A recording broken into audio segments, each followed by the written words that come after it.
जय हिंद दोस्तों। आज हम इस वीडियो में चर्चा करेंगे परागण क्या है और इनके कितने प्रकार हैं। तो परागण पॉलिनेशन, अब देखिए परागण किसे कहते हैं।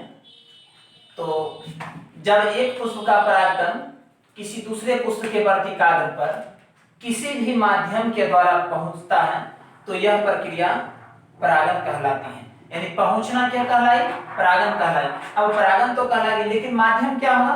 तो याद रखिएगा, माध्यम जो होता है वो हवा हो, पानी हो, कीट पतंग हो, या फिर जीव जंतु हो, या जैसे जानवर हो गया या मनुष्य हो गया। किसी भी माध्यम के द्वारा उन दूसरे पुष्प के वर्तिकाग्र तक इस पहले फूल का जो है, यानी एक फूल का परागकण दूसरे फूल के वर्तिकाग्र पर इन सभी माध्यमों के द्वारा उनके ऊपर जो पहुंचता है, यही पहुंचने की क्रिया क्या कहलाती है?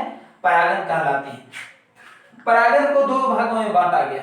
पहला है सेल्फ पॉलिनेशन, क्रॉस पॉलिनेशन। अब देखिए, अब इसको स्वपरागण और परपरागण दो भागों में बांटा गया है, स्वपरागण और परपरागण। स्वपरागण का मतलब क्या? तो देखिए, स्वयं, स्व मतलब स्वयं, पर मतलब दूसरे पर। जैसे परपोषी होता है दूसरे पर आश्रित रहता है, स्वपोषी मतलब अपने से पोषण प्रदान करता है। उसी प्रकार स्वपरागण और परपरागण भी समझ लीजिए। एक है स्वपोषी और एक है परपोषी के आधार पर। स्वपोषी में जीव अपना भोजन स्वयं प्राप्त करता है और परपोषी में जीव अपना भोजन दूसरे पर रहकर प्राप्त करता है। उसी प्रकार सेम टू सेम ये भी है। तो देखिए, स्वपरागण का मतलब होता है जब एक पुष्प का परागकण उसी पुष्प के वर्तिकाग्र पर किसी भी माध्यम के द्वारा पहुंचती है तो इस प्रकार की क्रिया क्या कहलाती है?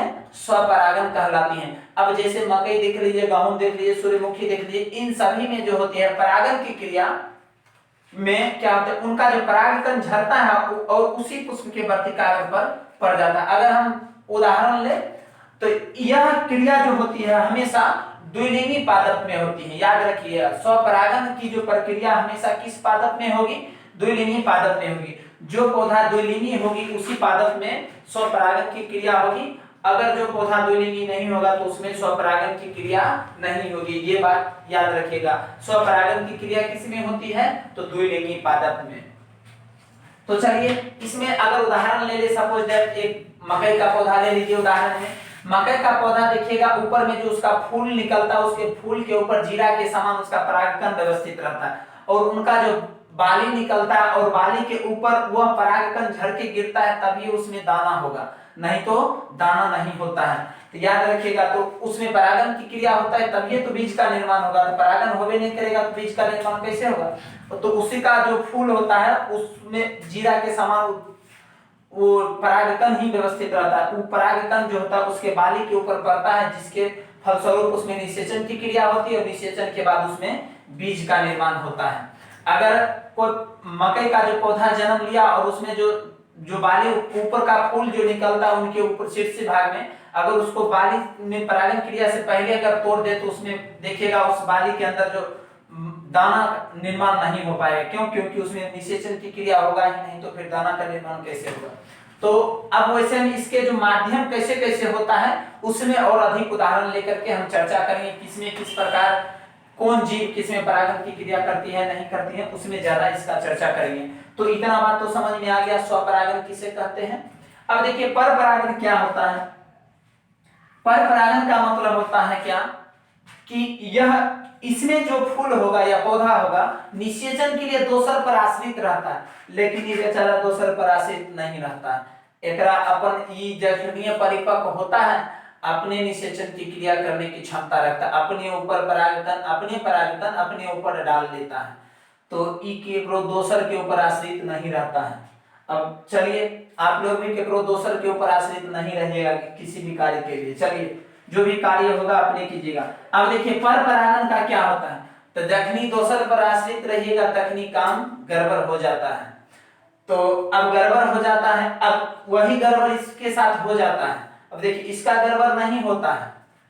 अब इसका गड़बड़ क्यों नहीं हुआ? क्योंकि ई स्वपरागण जब ये परिपक्व हुआ अपना क्रिया कर लिया, लेकिन ई परिपक्व होता है और दोसर पर आश्रित रहता है। जैसे आप लोग रहते हैं, आश्रित परिपक्व होता है, आश्रित रहता है, उसी तरह ये भी परिपक्व होता है और आश्रित रहता है।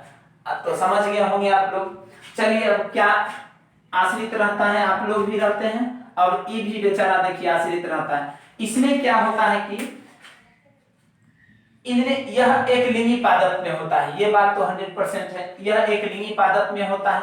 यह क्या करता है कि जब पुष्प इसका जो परिपक्व होता है पौधा, तो परिपक्व होने के बाद फूल का निर्माण करते हैं, और फूल के निर्माण करता है तो परागण के लिए अब दूसर फूल के इंतजार करता है कि दूसर परागकण आता हमारे ऊपर और हमारा निषेचन की क्रिया संपन्न होता, और जिसके फलस्वरूप हम फल बीज का निर्माण करते हैं।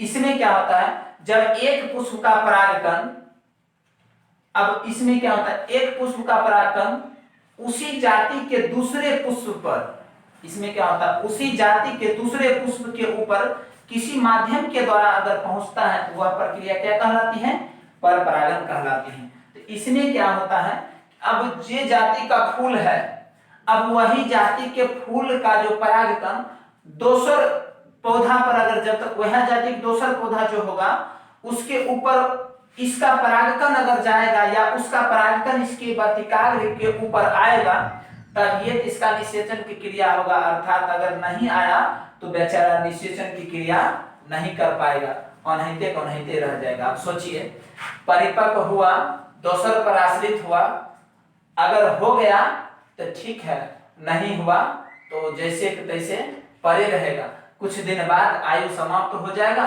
तो बात खत्म है, फूल झड़ के नीचे गिर जाएगा, फल का निर्माण या बीज का निर्माण नहीं होगा। तो आप लोग तो समझ गए होंगे, और बात सोच लीजिए क्या क्या है। अब इसका उदाहरण जैसे ले लीजिए, एक लिंगी पादप में यह क्रिया होती है, एक लिंगी पादप कौन कौन सा हो जाएगा, जैसे अभी मान के चलिए तार हो गया, खजूर हो गया, पपीता हो गया, ये सब एक लिंगी पादप है। इन सभी में क्या होती है, ये पर परागण की प्रक्रिया होती है। तो पर परागण की प्रक्रिया तो होगी, तो इन सब में क्या होता है, अगर जैसे मान के चलिए तार है, तार में एक लिंगी होता है और दो लिंगी, एगो होता है नेहा खाली फरता है, एगो में खाली फल फरता है। तो फल वाला देखिएगा, उसमें क्या होता है, तो उसमें जब नेहा निकलता है उसमें से, तो वो क्या करता है, उसमें बहुत सारे परागकण झड़ते रहता है, वो परागकण झड़ते रहता है, उसके ऊपर कीट पतंग आकर्षित होता है, और जिसमें फल वाला निकलता है उसके ऊपर जाता है, इसका परागकण लेकर के वो तार के ऊपर जाता है, तो उसमें क्या होता है, वो फल वाला जिसमें फल फलता है, ओकरा फूल में निषेचन की क्रिया हो जाता है, तभी वो फल का निर्माण होगा, नहीं तो संभव नहीं है। खजूर में भी इसी तरह होता है, पपीता में भी इसी प्रकार की निषेचन की क्रिया होती है। तो याद रखिएगा, इस प्रकार की क्रिया क्या होती है, एक लिंगी पादप में होती है। तो अब हम इनके जो माध्यम होते हैं, और माध्यम के अंतर्गत जो पर परागण की क्रिया होगी, लेकिन किसके आधार पर होगी, कैसे कैसे होगी, इनका माध्यम बहुत है। अभी क्या बताए थे, इनका जो माध्यम होगा, परागण क्रिया संपन्न कराने के लिए माध्यम होती है, और यही एग्जाम में पूछा जाता है अधिकतर। तो अब देखिए इनका जो माध्यम होगा क्या क्या होगा, उनके ऊपर हम चर्चा कर लेंगे, लेकिन अभी उनके माध्यम से पहले इन दोनों के बारे में कुछ और महत्वपूर्ण बात है वो बता देते हैं। अब देखिए इनसे महत्वपूर्ण बात क्या है, अब इन दोनों से लाभ और हानि क्या हो सकता है वो बता देते हैं, और इसमें कौन अच्छा होगा और कौन खराब होगा वो बता देते हैं। स्वपरागण के द्वारा जो बीज उत्पन्न होगा वो ज्यादा क्वालिटी वाला बीज नहीं होगा। क्या क्वालिटी वाला बीज नहीं होगा, आप लोग भी जानते हैं, जब दो अलग अलग पौधा को क्रॉस करा करके तेसर पौधा जो निर्माण किया जाता है, वो उसका जो फल होगा बड़ा होगा और अच्छे गुण वाले होते हैं, या अच्छा गुण वाला होगा क्यों, क्योंकि उनमें दोनों का मिक्स गुण प्रदर्शित हुआ।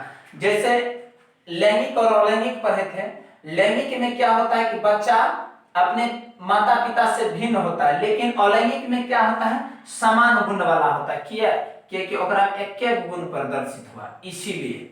ठीक उसी प्रकार स्वपरागण में देखिएगा, ई जो पौधा होता है, अब ई पौधा अपने जेहन होगा, अब ओकरा से जो बच्चा होगा वो फिर ओहने होगा, लेकिन ई अगर थोड़ा बड़ा वाला होगा, एक फल रोपिए, फिर इसका जो बीज रोपिएगा ओकर फल छोटा हो जाएगा।